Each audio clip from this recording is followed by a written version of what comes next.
मैं गांव का आदमी हूँ, गरीबी को देखा हूँ, गरीबी को भोगा हूँ, गरीबी में पला हूँ, गरीबी में बढ़ा हूँ। मैं केवल उपन्यास की बात नहीं करता और कोई आंकड़े का खेल नहीं मैं करता।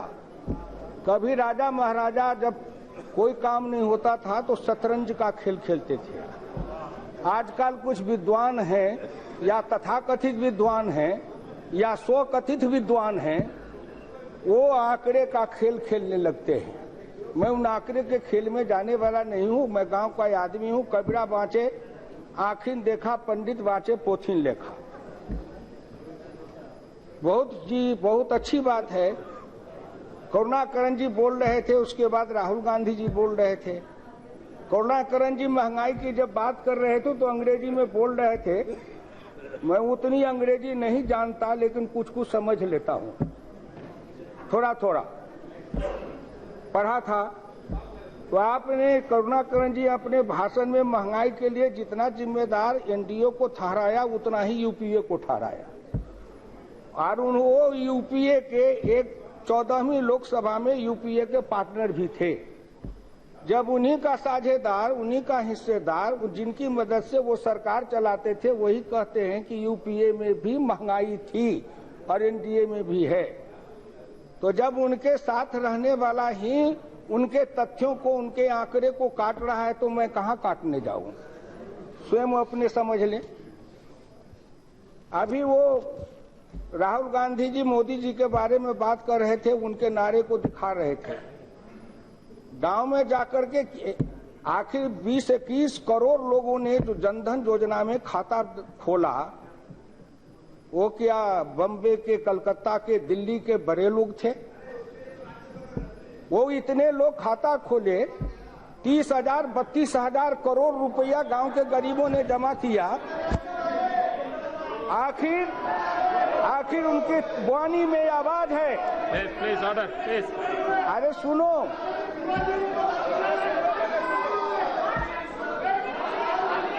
आप सुनो तो। अच्छा एक बात सुनो, आप राहुल गांधी जी बोल रहे थे तो कोई हल्ला कर रहे थे, हम तो शांति से सुन रहे थे। और जो आदमी तथ्य में, तर्क में, सत्य में कमजोर होता है, वो अपने हल्ला के जरिए सत्य और तथ्य को छिपाना चाहता है। ये लोकतंत्र का नियम है। आप सुन लीजिए, हमारे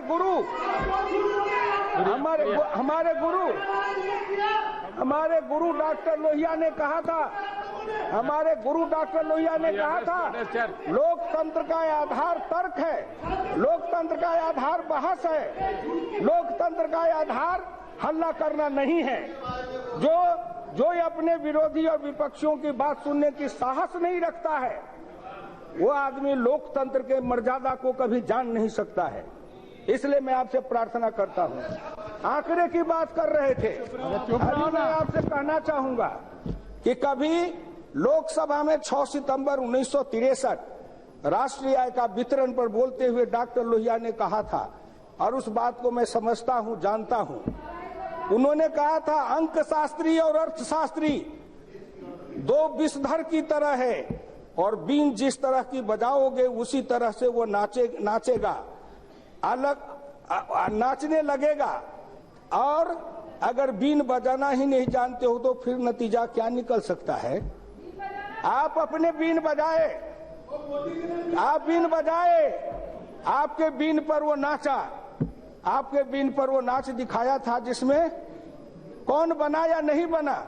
70,000 करोड़ रुपया अगर किसानों को माफ किया था, तो उसी अवधि में जो एनपीए का कितना माफ किया था, उसी अवधि में जो कर्ज माफी कितना किया था बड़े लोगों का।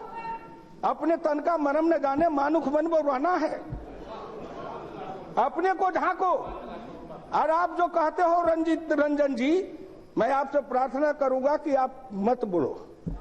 हमारी लड़ाई आपसे नहीं है। जिन लोगों के खिलाफ लड़ते आया हूं, वो लड़ते रहूंगा। मोदी के माध्यम से जिनके विरुद्ध मैं लड़ा हूं, उनको अपने गांव, गरीब, किसान, मजदूर, पिछड़े, दलित की ताकत का एहसास कराया हूं। कि गांव गरीब किसान मजदूर पिछड़े दलित वो जब जगता है तो हिंदुस्तान में इतिहास बनाता है। अब मोदी का बनना भी भारत के लोकतंत्र में एक ऐतिहासिक घटना है।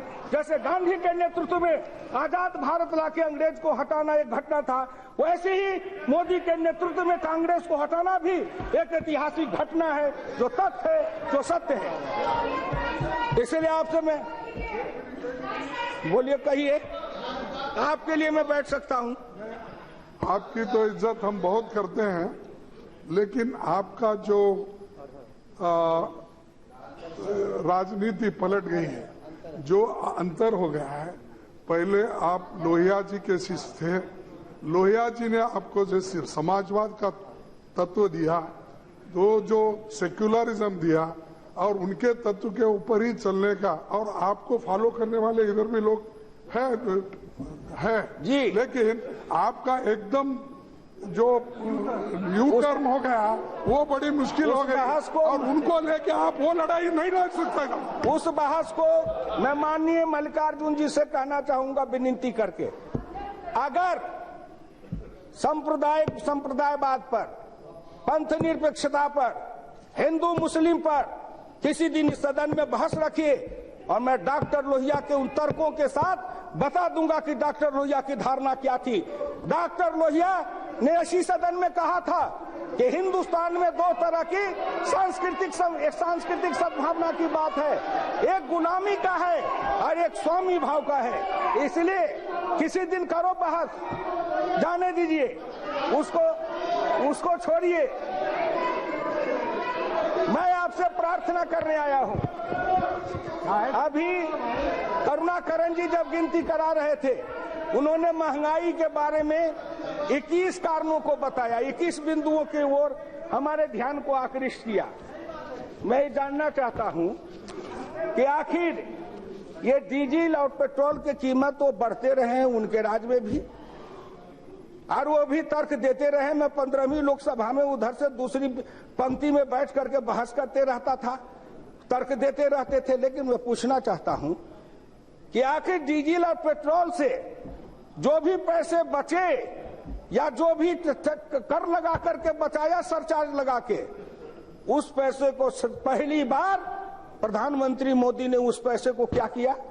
हिंदुस्तान के गांव गरीब किसानों के लिए कृषि सिंचाई योजना से लेके बाकी जितनी योजनाओं का नाम राजीव गांधी जी ना है, उन सब योजनाओं में लगाया। और फिर उससे आगे जो गरीब है, जो बीपीएल वाले हैं, इन गरीबों को जो सस्ते दर पर गैस का कनेक्शन दिया है, आपने क्यों नहीं दिया था? हिंदुस्तान के जो निर्धन निर्बल गरीब पिछड़े दलित समाज के हैं, जिनका आंख फूटता था, जो धुएं में रहती थी, जो गरीबनी माँ कम उम्र में मोतियाबिंद का शिकार हो जाती थी, ऐसे निर्धन निर्बल गरीबनी माँ जो चूल्हा फूकते फूकते अंधी हो जाती थी, उनके तरफ कभी आपका ध्यान नहीं गया। अगर उस गरीबनी माँ के तरफ किसी का ध्यान गया तो नरेंद्र मोदी है, जिसने उनको हजारों लोगों को उन्होंने वो गैस चूल्हा दिया। 1500 रुपया में चूल्हा और गैस का सिलेंडर मिलता है, 130 रुपया हर सिलेंडर पर सब्सिडी मिलता है। आपने क्यों नहीं किया? आपने क्यों नहीं किया? ये महंगाई रोकने का उपाय नहीं है क्या? महंगाई रोकने का उपाय है नहीं। अगर आप जोड़िए, हिंदुस्तान में अगर 1 करोड़ इन गरीबों को ये चूल्हा देंगे, उस पर लगभग 1500 रुपये में उनको चूल्हा मिलेगा, बाकी 1600, बाकी जो 4000, 3000, 4500 में चूल्हा लेते थे, कितने रुपए की बचत उन गरीबों के घर में हुई है? गरीब का दुख कि जाके पैर न फटे बेमाई, सो का जाने पीर पराई, का दुख जाने दुखिया, का दुख जाने दुखिया माए। अरे उपन्यास में पढ़ लेना आसान है, राजा जी आएंगे, कंपनी लेके आएंगे, गांव में जाएंगे, गरीब की झोपड़ी में सो जाएंगे, जनरेटर चलाएंगे, मक्खन पाव रोटी खाएंगे। वो गरीब की बेटी देखते रह जाएगी, केवल एक गीत गाएगी, राजा जी की आएगी बारात, सुहानी होगी रात, मगन में नाचूंगी। कब वो नाचेगी सो भगवान जाने, कब राजा जी की बारात फिर दोबारा जाएगी वो गरीब जाने। मैं आपसे प्रार्थना करना चाहता हूँ, मैं आपसे प्रार्थना करना चाहता हूँ। मैंने कहा सुनो उपसभापति महोदय, दूसरी बात मैं कहना चाहता हूं, इस पेट्रोलियम पदार्थ से ही खाद बनते हैं। मैं भारत के रसायन मंत्री, उर्वरक मंत्री श्री अनंत कुमार जी को हृदय से धन्यवाद देना चाहता हूं। मैं गया था, उनके पीठ थपथपाया, उनके बाह को पकड़ा, हमने कहा डॉक्टर लोहिया के सपना को आपने साकार किया है। एक पर कभी आपने जो डीएपी पर कीमत कम की गई उसको आपने कभी देखा? आपने कभी नहीं देखा। इसलिए मैं आपसे प्रार्थना करता हूं, 250 रुपया प्रति बोरी पोटास, 125 रुपया डीएपी और मिश्रित खाद पर 50 रुपया। एक गरीब निर्धन निर्मल पिछड़ा आदिवासी जो सीमांत किसान है, जो एक बोरी पोटास, एक बोरी डीएपी, एक बोरी मिश्रित खाद खेत में डालता है, हर आदमी को आज भारत सरकार ने, श्री नरेंद्र मोदी ने सीधा 500 रुपए की बचत कराया है। एक आप कहते हो कैश ट्रांसफर, नरेंद्र मोदी को धन्यवाद है कि उन्होंने कहा पॉकेट ट्रांसफर, कि बैंक में कहा तुम्हारा पैसा जाएगा, तुम्हारा पैसा तुम्हारी जेब में रहेगा। गरीब, पिछड़े, दलित, और ये जो डीएपी खाद से जितने लोगों को फायदा हुआ है उसमें 95% पिछड़े हैं, दलित हैं, आदिवासी भाई हैं, गरीब मुसलमान हैं, या किसी एक जाति के नहीं है। और अगर इस 95% में अगर खोजा जाए तो 80-85-80% वो पिछड़ी जाति के लोग हैं जिनको सीधा 500 रुपया जेब में बचा है। आपने कभी सोचा था? इसलिए नहीं सोचा था कि आपके उनके लिए आपके दिल में कोई दर्द नहीं है। हमारे नरेंद्र मोदी के दिल में इसलिए दर्द है कि हम उस गरीबनी माँ के पेट से जन्म के आए हैं, उस गरीबी को हमने देखा है, उस गरीबी को हमने भोगा है। आइए, मैं आपसे प्रार्थना करूंगा, डॉक्टर लोहिया ने इसी लोकसभा में श्रीमती इंदिरा नेहरू गांधी से कहा था, 2 काम कर दो तो 5 साल तक मैं तुम्हारी सरकार को नहीं छेड़ूंगा। पहला काम कि गरीब के घर में जो औरतें हैं, धुआं से जिनका आंख खराब होता है, उनके लिए धुआं रहित चूल्हे का इंतजाम कर दो। बहुत आविष्कार हुआ, लेकिन आखिर मोदी ने उस सपना को साकार किया कि ये गैस सिलेंडर वो बीपीएल वाले को देके वही धुआं रहित चूल्हा से उनके आंख की रोशनी को बचाया है। लोहिया का सपना पूरा किया। दूसरा, लोहिया ने कहा था कि गांव के अंदर जाओ, जहां सड़क पर घुसते हैं, गांव से निकलते हैं, सड़क के दोनों किनारे औरतों के शौचालय से नरक की जिंदगी बनी रहती है। इंदिरा गांधी, आप औरत हो, औरत के दिल में ममता होता है, आप उस माँ की ममता से सोचो और हिंदुस्तान के औरतों को सड़क के किनारे शौचालय जाने से मुक्त कर दो। मैं 5 साल तक आपकी सरकार को नहीं छेड़ूंगा। कहा कि आपने इतने दिन, क्योंकि आपको क्या मतलब था? आपको नहीं मतलब था। आप जिनके लिए थे उनके लिए सोचते रहे। नरेंद्र मोदी ने स्वच्छ भारत अभियान चलाया, उस पर जितना पैसा खर्चा होगा वो पैसा कहां से आएगा? हम उस पैसा से स्वच्छ भारत मिशन चलाएंगे, घर घर तक शौचालय बनाएंगे। उन गरीब की माँ और बहनें जो सड़क के किनारे शौच के लिए खड़ी होती है, उनको भी रानी और महारानी के जैसे इज्जत के साथ अपने घर के शौचालय में जाने देंगे। ये है हिंदुस्तान। एक तरफ है महारानी, एक तरफ है गांव की गरीबनी। उस गरीबनी को भी हिंदुस्तान के महारानी के तरफ बनाएंगे। इसलिए उपाध्यक्ष महोदय, बातें लंबी लंबी मैं नहीं करूंगा, क्योंकि मेरा दिल खोलने लगता है। दवा की कीमत कम कर दी गई, क्या वो गरीब को लाभ नहीं मिला? डायबिटीज का, टीबी का, कैंसर के दवाओं की कीमत कम कर दी गई। जेनरिक मेडिसिन के लिए प्रधानमंत्री औषधि योजना के तहत वो किया गया, वो आवश्यक नहीं था क्या? वो भी आवश्यक था। अब आइए, मैं किसान हूं, आपसे कहता हूं, कि दीर्घकालीन और तात्कालिक योजना की बात करुणाकरण जी ने किया है। आपके समय में उन्होंने कहा भंडारण की व्यवस्था नहीं, कोल्ड स्टोरेज की व्यवस्था नहीं, कोल्ड चेन की व्यवस्था नहीं। अगर इसकी व्यवस्था रहती तो जिसको कहते हैं कटाई उपरांत वो बर्बादी नहीं होती। आपने क्यों नहीं बनाया? प्रधानमंत्री ग्रामीण गल्ला गोदाम योजना श्रीमान अटल बिहारी वाजपेयी ने चलाया था, वो आपका चलाया हुआ नहीं है।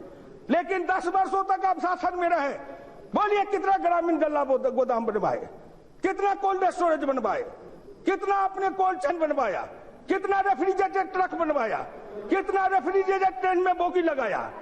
घड़ियाली आंसू बहाते हैं और किसान की बात करते हैं, कहीं पर निगाहें कहीं पर निशाना, और बात करते हैं यहाँ बैठ करके गरीब और मजदूर किसान की। इसलिए आपसे मेरी विनम्र प्रार्थना है, सुनो, जब जब चुनाव आता था गरीब के बीच में जाते थे, कोई योजना लेके जाते थे, मैं योजना लेके आया हूँ, आओ गरीबों आओ, भीख का कटोरा लाओ, उस कटोरे में कुछ डालेंगे, मेरी गीत गाओ, और कहते कहते कहते थे मेरे पैरों में घुंघरू बना दे तो फिर मेरी चाल देख ले, एक बार वोट दे के दिल्ली पहुंचा दे, फिर मैं कमाल करके दिखाऊंगा। क्या कमाल करके दिखाए, क्या कमाल करके दिखाए? इसलिए आपसे मेरी विनम्र प्रार्थना है, प्रधानमंत्री किसान सिंचाई योजना, हर खेत को हर हाथ को काम, हर खेत को पानी, ये लोहिया ने नारा दिया था।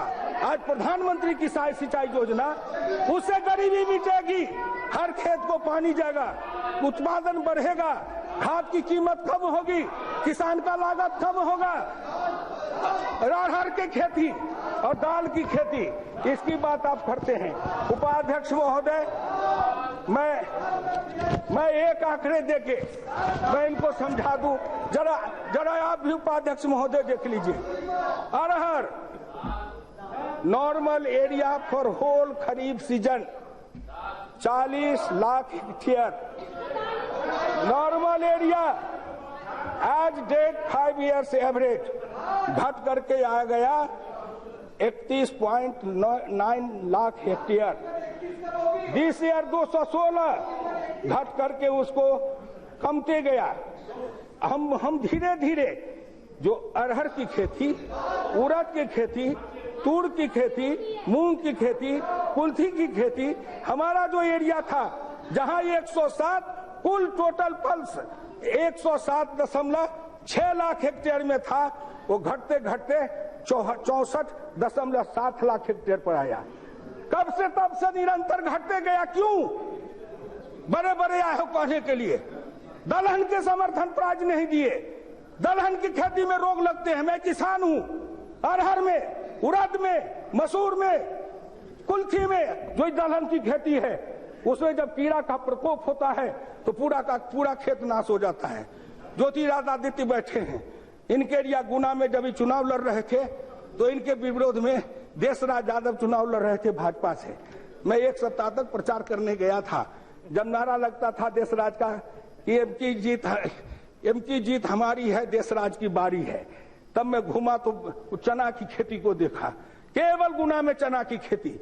लेकिन एक बार जनवरी फरवरी महीना में अगर जोरदार वर्षा हो जाए, चना का पौधा धुल जाए, उसका खट्टापन खत्म हो जाए, तो उसमें ऐसा कीड़ा लगता है कि उसके सभी फलियों को छेद देता है और उससे चना की खेती पूरी समाप्त हो जाती है। अरहर लग जाए, एक बार जनवरी फरवरी में अगर वर्षा हो जाए, लाही कीड़ा गिर जाए, खत्म हो जाए। उसे बचाने के लिए कोई उपाय सोचा? अभी कृषि मंत्रालय के द्वारा आईसीआर के वैज्ञानिकों को धन्यवाद देना चाहता हूं कि उन्होंने उन दवाओं का आविष्कार किया है। हम उन दवाओं का छिड़काव करेंगे, लगी फसल को बचाएंगे, उत्पादन को बढ़ाएंगे, दलहन का 300 रुपया सपोर्ट प्राइस देके किसानों को प्रोत्साहन देंगे, दलहन की खेती को आगे बढ़ाएंगे।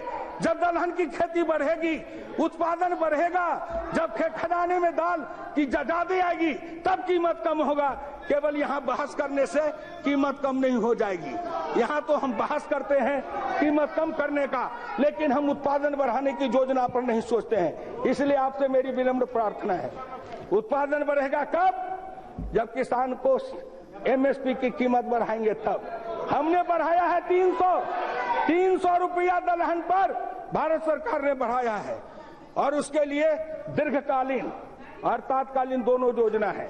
मैं माननीय करुणाकरण जी से कहना चाहूंगा, भारत सरकार के तरफ से, कृषि मंत्रालय के तरफ से जो 5 अल्पकालीन और 15 दीर्घकालीन विशेष ये योजनाओं का जो बात की गई है, ये सारी योजनाएं धीरे धीरे लगेगी, एक दिन में नहीं लगेगी। और जब इस योजना धीरे धरती पर उतरती जाएगी, रूपांतरण होता जाएगा, किसान के हाथ में पैसा चलता जाएगा, किसान के खेत में पानी बढ़ता जाएगा, किसान के घर में खुशहाली आती जाएगी, किसान का बेटा खड़ा होता जाएगा, हिंदुस्तान में दूसरी कृषि क्रांति लाएंगे, हिंदुस्तान को सफल बनाएंगे। और अगर कभी होगा तो मैं कह देना चाहता हूं, धीरे धीरे चलो। हे कांग्रेस पार्टी के लोगों, मैं आपसे प्रार्थना करता हूं, दिनकर जी ने कहा था कि कांग्रेस पार्टी के बारे में कभी छद्मवेश में कहा था, आनन सरल बचन मधुमय है, तन पर शुभ्र बसन है, बचो युधिष्ठिर उस नागिन का, विष से भरा दसन है। इसलिए आपसे मेरी विनम्र प्रार्थना है, मैं हिंदुस्तान के गांव, गरीब, किसान, मजदूरों को हाथ जोड़ के कहना चाहता हूं, हजारों लोग आज लोकसभा के चैनल को सुन रहे होंगे, माननीय करुणाकरण जी के तर्क को भी सुना।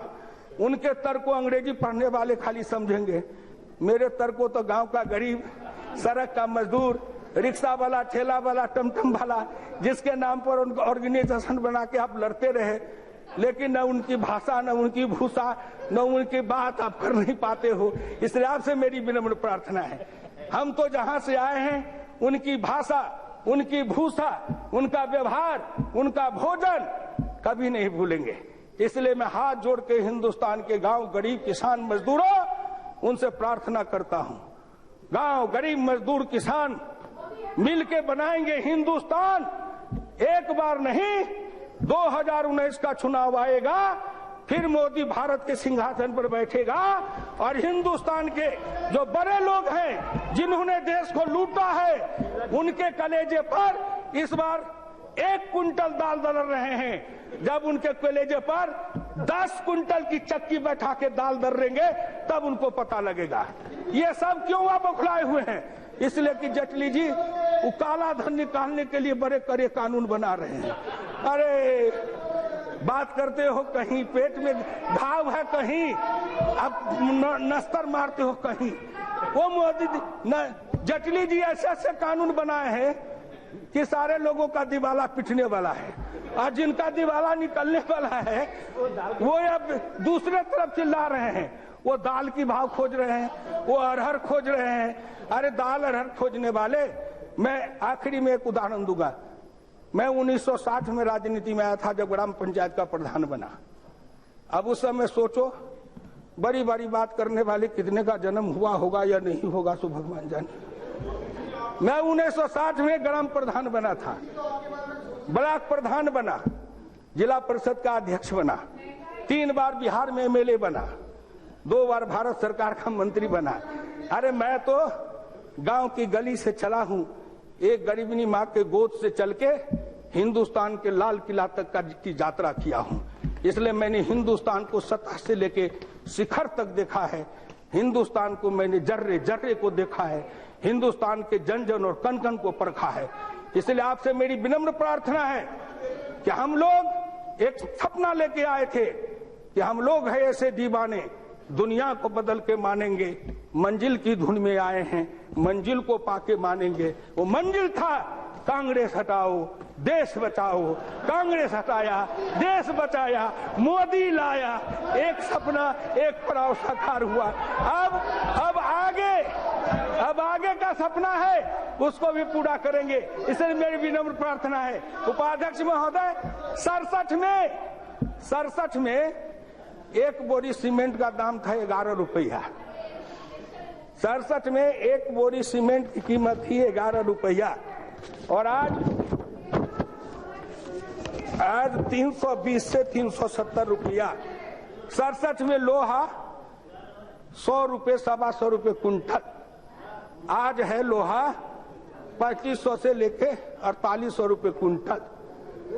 किसने बढ़ाया? अब हम 67 से लेते लेते आपकी तुलना करें तो ये 40-50 बरस आपने राज किया है, आपके इतने आंकड़े इकट्ठा कर देंगे कि उसी आंकड़े के अंदर आप दब जाओगे, उसी के अंदर उठ नहीं पाओगे। इतने ये आंकड़े आपके लिए हम इकट्ठा कर सकते हैं। लेकिन बताओ, आप दाल की बात किए करुणाकरण जी, टमाटर की है, आलू की है, किसान के फसल की है, बहुत धन्यवाद।